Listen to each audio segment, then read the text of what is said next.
Assalamualaikum warahmatullahi wabarakatuh. Bagaimana kabar kalian anakku semua? Semoga sehat selalu dan dalam lindungan Allah Subhanahu wa Ta'ala. Untuk keberkahan dalam pembelajaran hari ini, seperti biasa, marilah kita buka dengan bacaan basmalah bersama-sama. Bismillahirrahmanirrahim. Anak-anakku yang selalu Pak Suhan banggakan, pembelajaran sebelumnya kita sudah membahas tentang macam-macam norma, pengertian, ciri-ciri, serta contohnya. Untuk pertemuan hari ini, kita akan membahas yang lebih dalam lagi. Pembahasan kita akan kita mulai dari norma agama.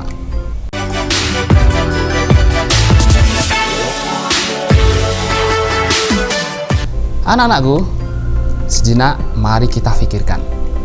Seandainya Allah Subhanahu wa Ta'ala tidak menurunkan aturan atau petunjuk hidup bagi manusia, kira-kira apakah yang akan terjadi?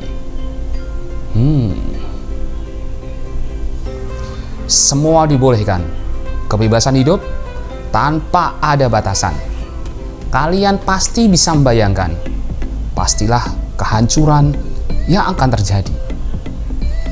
Perampokan, pembunuhan, perzinahan, kekejian, dan penindasan yang akan terjadi di mana-mana. Semua pasti tidak akan tenang, akan hidup dalam kegelisahan dan tekanan. Siapa yang kuat, dialah yang berkuasa. Seperti hidup dalam zaman jahiliyah. Maka Allah Subhanahu wa Ta'ala menurunkan Al-Quran, Islam sebagai rahmatan lil alamin, rahmat bagi semesta alam, yang memberikan aturan cara menjalani hidup yang baik dan benar, cara menyelesaikan masalah secara sempurna. Ya, semua terangkum dalam firman Allah dalam kitab sucinya Al-Quran.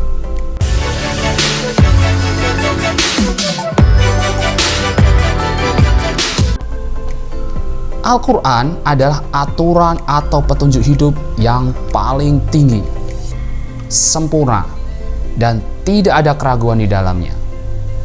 Karena dibuat langsung oleh Sang Pencipta untuk pegangan hidup manusia demi kebahagiaan baik dunia maupun di akhirat. Apakah isi dari kitab suci Al-Quran ini? Mari kita bahas satu-satu.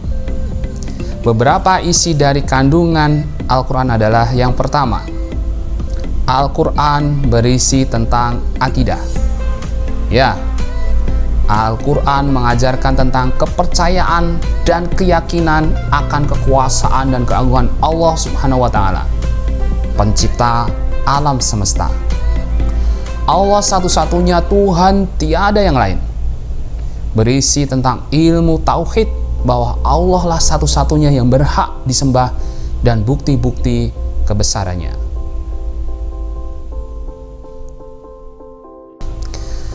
Yang kedua, Al-Quran berisi tentang cara beribadah dan muamalah. Ibadah dan muamalah ini adalah persoalan ibadah yang mengatur tata cara hubungan antara manusia dengan Allah Subhanahu wa Ta'ala. Tata cara hubungan, menjalin hubungan antara manusia dengan manusia lainnya. Al-Quran memberikan petunjuk dan tata cara yang lengkap berkaitan dengan bagaimana beribadah kepada Allah, dan juga tata cara bagaimana mengatur hubungan yang baik antar manusia. Yang ketiga, Al-Quran berisi persoalan hukum. Al-Quran sebagai pedoman kepada umat manusia agar kehidupan menjadi adil, aman, tentram, dan teratur. Ada hukum yang halal dan haram. Ada yang boleh dan tidak boleh dikerjakan. Ada juga panduan mengadili atau menjatuhi hukuman bagi manusia yang terbukti melakukan kesalahan. Yang keempat, sejarah dan kisah-kisah terdahulu. Di dalam Al-Quran juga terdapat kisah-kisah dan sejarah nabi, rasul maupun orang-orang terdahulu, sehingga kita bisa mengambil pelajaran dari masa lalu.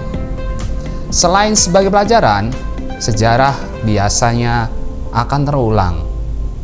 Seperti contohnya kisah Nabi Lut alaihissalam. Bagaimana kaum Nabi Lut di kota Sodom mengingkari Allah dan melakukan kemaksiatan perzinahan, sehingga Allah memberikan azab membalikkan bumi di mana kaum Nabi Lut ada di dalamnya. Hal ini pernah juga dikisahkan beberapa kisah belum lama terjadi di wilayah-wilayah Indonesia yang menghalalkan kemaksiatan, perzinahan, dan LGBT. Allah mengirimkan azab atasnya.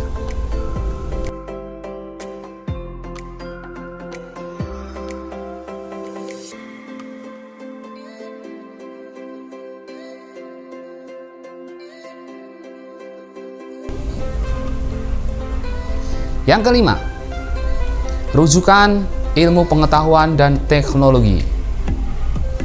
Banyak ilmuwan yang telah membuktikan bahwa ilmu pengetahuan yang senantiasa berkembang setiap zaman telah dibahas berabad-abad yang lalu. Oleh sebab itu, apa yang ada di dalam Al-Quran harus selalu dijadikan rujukan dalam penelitian ilmu pengetahuan dan juga teknologi. Seperti proses penciptaan alam semesta, atau lebih sering kita dengar dengan teori Big Bang. Nah, dan juga ada penciptaan manusia. Semua ada dalam Al-Quran. Nah, anak-anakku, mungkin itu aja yang bisa Pak Suhan sampaikan dalam pertemuan hari ini. Insya Allah akan kita lanjutkan pada pertemuan berikutnya. Kurang lebihnya mohon maaf. Pak Suhan akhiri, Assalamualaikum warahmatullahi wabarakatuh. Dadah.